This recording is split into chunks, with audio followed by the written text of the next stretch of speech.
Olá, meus caros alunos, sejam todos bem-vindos a mais um dos nossos vídeos preparatórios para vestibular. Hoje enfocando aí nas noções básicas da teoria da relatividade do nosso querido Albert Einstein. Muito bem, a teoria da relatividade de Einstein, então, ela vai ser dividida em duas partes. Nós temos a teoria da relatividade restrita, no ano miraculoso de 1905, publicada por ele, em que analisa os fenômenos em relação a referenciais inerciais. E só para constar aqui, não vai ser o tema dessa aula, mas é importante citar que nós temos também a teoria da relatividade geral, publicada por ele em 1915, que analisa assim aí os fenômenos em relação a referenciais não inerciais, tá ok? Muito bem, galera. A primeira coisa que a gente tem que entender são os postulados de Einstein, tá? Dentre os postulados aí, então, a gente vai citar dois, tá? Que são aí a base da teoria da relatividade, né? Então, o primeiro é: as leis da física são as mesmas, expressas por equações que têm a mesma forma em qualquer que seja o seu referencial inercial. Não existe um referencial inercial que seja privilegiado. E dois, a velocidade da luz no vácuo tem o mesmo valor, o famoso 300 mil quilômetros por segundo, ou 3 vezes 10 a oitava metros por segundo, que você já está habituado também, em relação a qualquer referencial inercial, tá? Bom, nós temos aí, pessoal, para fazer o cálculo, né, é, do tempo relativístico, tá certo? Nós vamos ter aí uma dedução que, obviamente, que a gente não tem tempo para isso agora, não faz parte dessa aula. Futuramente eu posso fazer uma aula para vocês, não tem nenhum problema, fazendo aí a dedução através de um experimento imaginário em que o próprio Einstein teve, aonde você tem aí um personagem que está parado em uma estação com um outro personagem dentro de um trem, né? Onde ele analisa aí o caminho percorrido por um pulso, tanto a partir do referencial parado como do referencial em repouso, andando, né? O que está em movimento. A gente acaba fazendo, não é uma dedução tão complicada, por Pitágoras a gente acaba fazendo ela, tá? Ela é bem simples e a gente chega no chamado fator Lorentz, tá? Que eu vou explicar aí na tela seguinte. Bom, o fator Lorentz, então, gente, ele é aí uma formulinha que existe um probleminha. Alguns vestibulares eles fornecem, tá? Outros não. Então, na dúvida, né? A gente tem aí a dica para vocês para que vocês lembrem então qual é o valor do fator Lorentz, o chamado gama, né? Ou então você pode aplicar ele diretamente na fórmula da variação temporal. Então, o tempo relativístico, né? Que vai ser o ΔT, ele vai ser igual ao ΔT0 dividido por 1 menos o V ao quadrado sobre C ao quadrado, tá? Esse aqui, então, esse fator 1 sobre raiz quadrada de 1 menos V ao quadrado sobre C ao quadrado é o que a gente chama, então, do tal do fator Lorentz, né, pessoal? Porque já havia sido antes calculado, não com esse objetivo, né? Mas já havia sido calculado, então, pelo Lorentz, tá? É importante citar aqui, pessoal, que o ΔT, então, ele vai ser sempre o quê? Maior do que o ΔT0. O que, que significa isso, Todai? Significa que, para quem está próximo, né, da velocidade da luz, ocorre uma dilatação temporal. O que, que significa isso, Todai? Significa que o tempo vai passar mais devagar, tá? Então, olha aí, para referenciais em movimento, o tempo passa mais lentamente. Por isso que a gente diz que ele sofreu uma dilatação. Cuidado com exercícios de relógio, tá? É bem comum ele perguntar, só na teoria, o que, que acontece com o relógio daquele astronauta que estaria possivelmente próximo da velocidade da luz. Então, os relógios em movimento eles tendem a atrasar. Por quê? Porque o tempo se dilata e ele passa mais devagar, tá ok? Muito bem, o famoso paradoxo dos gêmeos é o exemplo que a gente vai dar, porque eu vou dar um exemplo de cada um para vocês, tá?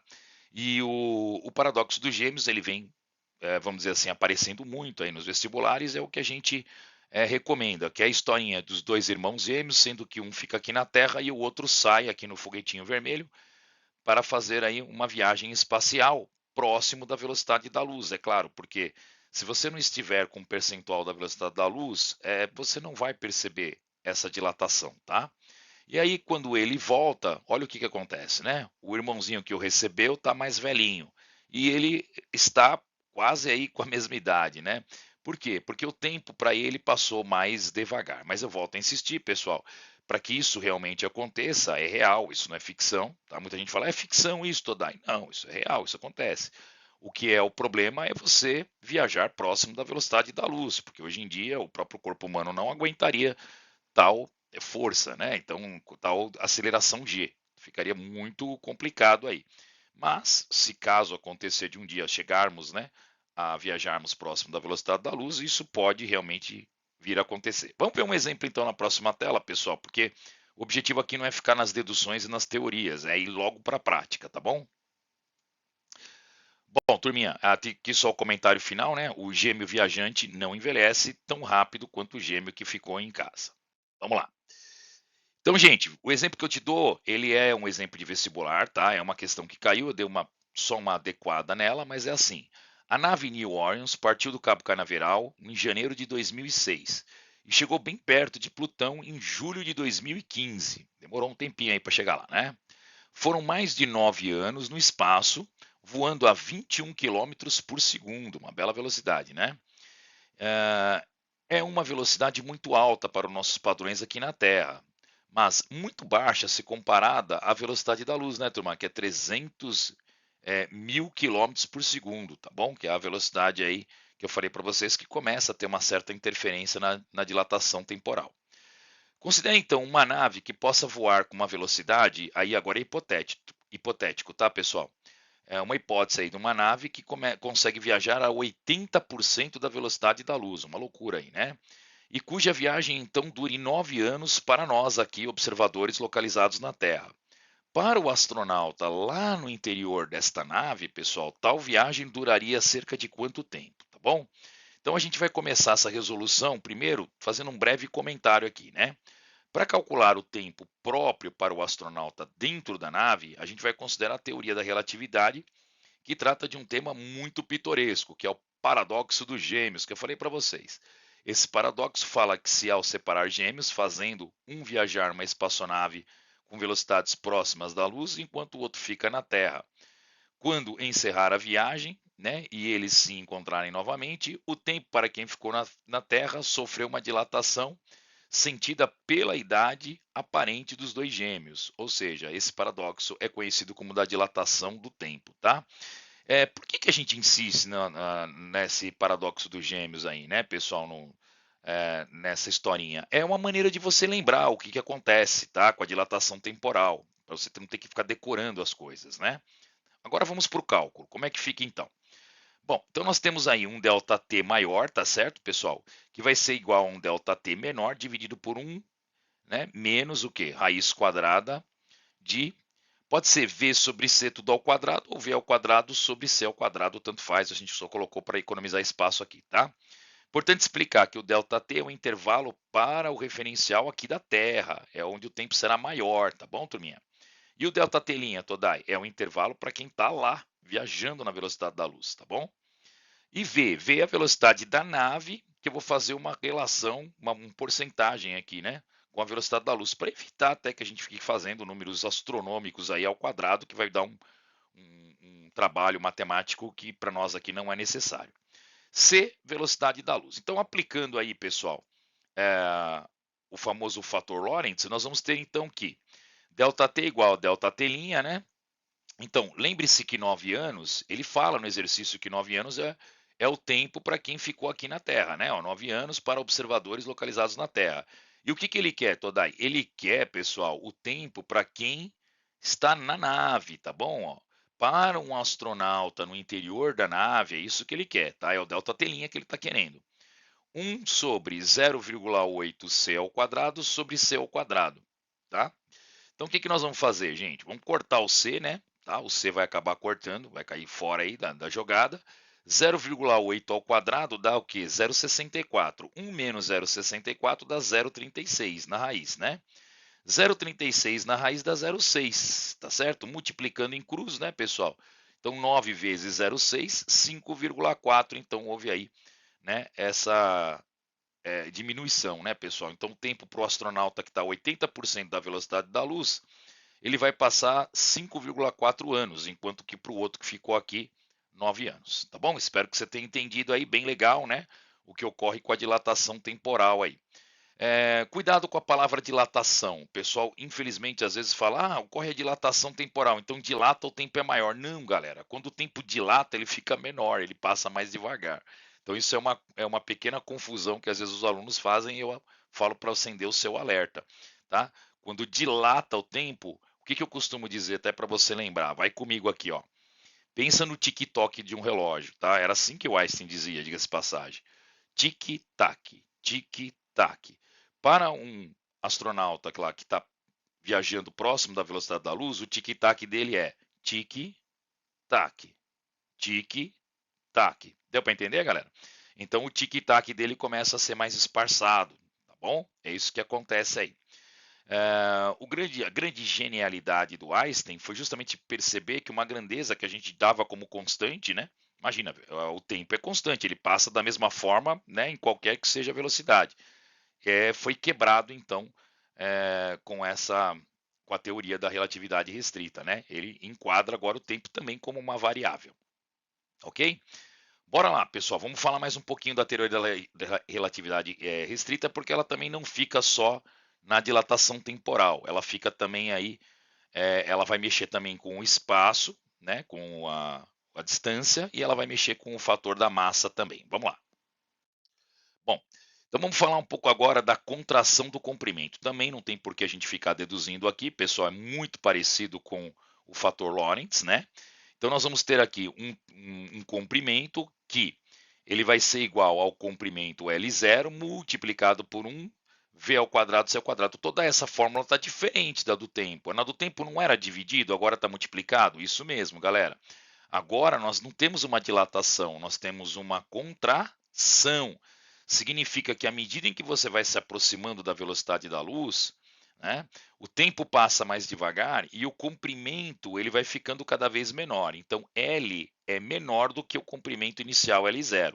Então, para um observador visto aqui da Terra, pessoal, parado, não da Terra necessariamente, né?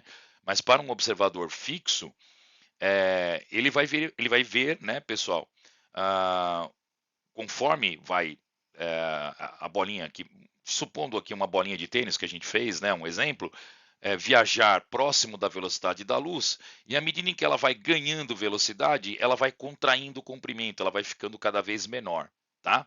Lembrando sempre, turma, que na própria fórmula do fator Lorentz, se você colocar aqui no lugar do V, se você colocar C, ou seja, atingir a velocidade da luz, vai dar raiz de zero, isso não vai funcionar. Por quê, Todai? Porque vai ferir um dos postulados do Einstein. Lembra, gente, lá no comecinho da aula, que ele diz que você não pode, né, pessoal? Na verdade, nenhum corpo vai conseguir ultrapassar, chegar à velocidade da luz, tá? A velocidade da luz, na verdade, ela é inatingível, você não pode atingir, tá bom? Então a gente sempre trabalha aí, quando você vai ver uns exercícios, ele vai colocar no máximo 0,999, ou seja, 0,99% aí da velocidade da luz. Por quê? É o que ocorre, por exemplo, no acelerador de partículas, né, pessoal? A gente acelera 99% da velocidade da luz, mas não chega na velocidade da luz aí, tá? A velocidade da luz é inatingível aí, segundo Einstein, tá bom? Muito bem. Então, acho que deu para entender bacana. Vamos dar um exemplo, então, da contração do comprimento. Vamos lá. Então, turma, o nosso exemplo é o seguinte, ó. Nós temos aí a nave do nosso marciano aqui, do nosso serzinho aqui, que está segurando uma régua, né? E temos um micrinho aqui. Então, observadores em movimento vão ver a nossa régua contraída, ao passo que nós também veremos as réguas deles contraídas. Por quê? Porque estão próximos da velocidade da luz, tá? Vamos dar um exemplo matemático que você vai entender. Vamos lá. Então, a leitura do comprimento de uma barra em repouso, ela é de 50 centímetros ou 0,5 metros, tá? Com relação ao referencial y, o referencial x, ele se movimenta, perdão, com 80% da velocidade da luz, tá? Muito bem, esquecer, né? Leve em conta que a barra esteja alinhada na direção do movimento, né? Claro. Qual seria então o comprimento da barra no referencial y, tá bom? Então vamos lá, pessoal. Como é que a gente vai fazer isso? Aplicar novamente ali o fator Lorentz, só que agora não na dilatação, mas na contração. Então, ao invés de dividir, você vai o quê? Você vai multiplicar aqui, tá? Então, L igual a L0, raiz quadrada de 1 menos V ao quadrado sobre C ao quadrado. Então, vamos lá, pessoal. O que vai acontecer com o comprimento? Ele vai ser igual ao comprimento inicial, que ele deu aqui, 0,5, comprimento inicial dela, multiplicado por 1 menos 0,8C ao quadrado sobre C ao quadrado. Então, o que vai acontecer aqui, turma? Vai acontecer que o C vai acabar cortando com C, né? 0,8 ao quadrado dá quanto? Dá 0,64, tá? 1 menos 0,64, 0,36. Raiz de 0,36, 0,6. 60% aí, 0,6 de meio dá 0,3. Então, a reguinha vai ficar contraída em 0,3, tá? Então, gente, aí, a reguinha, então, ela teria um tamanho relativístico, né, de 0,3 metros, tá? Tudo bem? Então, você percebeu que aí não houve uma dilatação, houve o quê? Uma contração, né? Tá? Houve uma contração no tamanho aí da reguinha, tá? Maravilha, né? E agora, pessoal, vamos partir aí para a última parte, que seria a parte então da massa, tá? A massa relativística aqui. Vamos lá, vamos falar um pouquinho sobre essa massa relativística aqui. Então nós temos aí um tubo, né, de raios catódicos, onde a gente tem aí o ânodo, o cátodo, né, pessoal, que é o famoso tubo de Thomson, né, onde ele vai descobrir aí a presença do elétron lá em 1897, né. Então você tem as plaquinhas carregadas. Em 1901, o alemão Kaufmann resolveu medir a razão entre carga e massa de elétrons com velocidades próximas à velocidade da luz. E ele descobriu que a razão era menor do que que era medida pelo Thomson, ou seja, tinha alguma coisa estranha aí. E o Einstein então mostrou, pessoal, que a carga elétrica não varia com a velocidade. O que varia, na verdade, é a massa. Olha que bacana, né, gente? Quanto maior for a velocidade de um corpo, maior será a sua massa. Agora toma cuidado aí, pessoal. Não é que a quantidade de matéria aumenta, não vai aparecer do nada uma quantidade de matéria, né? Mas sim é a inércia que aumenta, tá? Ele ganha inércia, tá bom? Então toma um pouquinho de cuidado aí, senão o cara vai achar, então à medida que um corpo ele se aproxima da velocidade da luz, ele vai ganhando massa que vem da onde, né? Não, não é assim, pessoal. O que vai aumentar é a sua inércia, tá bom? O que é a inércia toda? A inércia é justamente a quantidade de energia para botar o corpo em movimento, né, pessoal? Vai ser mais difícil você colocar ali em movimento, tá? Vai dificultar mais aí. Por isso que ele fala que é inatingível a velocidade da luz, porque você vai se aproximando da velocidade da luz, o corpo vai ganhando tanta inércia que ele não vai conseguir, essa dificuldade cada vez é maior. Então, por mais que os cientistas lá no CERN, né, eles acelerem as partículas no grande colisor, né, eles não vão conseguir chegar na velocidade da luz por causa da sua massa inercial que vai aumentando, tá? Claro que, obviamente, pessoal, a gente vai ter de novo aqui mais uma vez a transformada, né? Então vamos lá, o fator, perdão. Então considere um corpo em repouso em relação ao solo. Chamemos aqui, né? Chamemos, fica meio esquisito. Chamaríamos a sua massa nessa situação de M0, massa em repouso. Então, quando eu falar para você do M0, é a massa em repouso, tá bom? Se esse corpo, então, estiver em movimento em relação ao solo com uma velocidade v, pode-se demonstrar, então, que a sua massa passará a ser desta maneira, né? Toda é muito parecido com a fórmula do tempo, né? Da dilatação. Isso, pessoal, a fórmula do tempo e da dilatação a fórmula da dilatação temporal, né, do ΔT, é ΔT0 sobre 1 menos V ao quadrado C ao quadrado. E a da massa também. A única que é diferente é a do comprimento, tá bom? Então, lembra que o tempo e a massa, elas são bem similares, são divididos, né? Que na verdade é uma multiplicação, porque o fator Lorentz ele é 1 sobre, né? Então passa a ser uma multiplicação. Já na contração, ele é o contrário, tá? Então, só para você lembrar aí que a massa, ela calcula muito parecido com o que ocorre com o tempo, tá? Bom, de acordo com a mecânica clássica newtoniana, né, aplicando uma força constante num corpo, ele adquire uma aceleração constante, e sua velocidade vai aumentar linearmente com o tempo, né, pessoal? Previsão newtoniana aqui, ó, né? E no real, o que acontece é isso aqui, tá? Tá vendo que sofre, então, aí uma dilatação, tá bom? Muito bem, Todai. Então, o que isso então acaba dando como diferença? Bom, acaba dando como diferença que para velocidades próximas à da luz, observa-se que a aceleração então ela vai diminuindo e a velocidade vai aumentando, né, pessoal, de maneira diferente daquela prevista por Newton. Existe um limite para que as velocidades adquiridas pelo corpo ocorram, que eu falei para vocês que é o limite da velocidade da luz, tá bom? Tá vendo, gente, que é uma tendência de chegar a que ele não chega na velocidade da luz, não. tá? E agora, Todai, bom, agora bora fazer o quê, pessoal? Bora fazer um exemplo, né? Para a gente fechar essa aula aí com chave de ouro, tá bom? E a gente tem os 3 exemplos, como prometido para vocês. Uma aula curta, uma aula breve, sem demonstrações de fórmula, porque agora a gente está com o tempo no gargalo, né? Muito bem. Os cientistas do mundo todo se uniram para construir o maior acelerador de partículas que eu acabei de falar para vocês, né? O CERN lá, o grande colisor de hadrons, né, pessoal? Supondo que 2 prótons provenientes desse acelerador de partículas se aproximem frontalmente, né? Cada um com uma velocidade de 0,8 da velocidade da luz, ou seja, 80% da velocidade da luz, né? Onde c é a velocidade da luz no vácuo. Encontre a massa relativística dos prótons acelerados em termos da sua massa em repouso, galera. Então vamos lá. O que nós vamos fazer aqui, Todai? Bom, gente, a massa relativística ela é dada pelo fator Lorentz novamente aqui, tá? Então seria o m gama m0. Quem que é o gama, o fator Lorentz? É 1 sobre 1 menos v sobre c ao quadrado, tá bom? Como ele está a 80% da velocidade da luz, você vai colocar o 0,8 aqui, pode cortar o c, tá? Aquela historinha de sempre, né, turma, que você já viu. A gente gosta desses números que eles dão bonitinhos, né? Então, 0,8 ao quadrado aqui vai dar 0,64. 1 menos 0,64 dá 0,36. Raiz de 0,36 dá 0,6. Portanto, pessoal, nós temos que a massa, então, M0, ela seria 0,6 da massa M.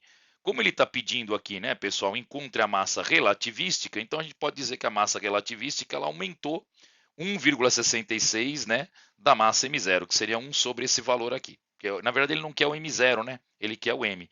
Mas também ele pode perguntar, né, o que acontece aí com a massa M0. Ela fica com 60% da massa, né?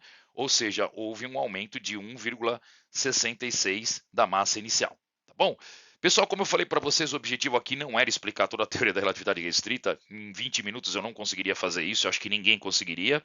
É apenas nesse tempo curto e bem pressionado, cheio de revisões, fazer com que você tenha 3 exemplos que podem cair aí nos vestibulares, principalmente se tratando de Unesp e FUVEST, né, pessoal? Que tem aí, eles aparecem aí, às vezes, podem aparecer com uma questão de moderna de relatividade.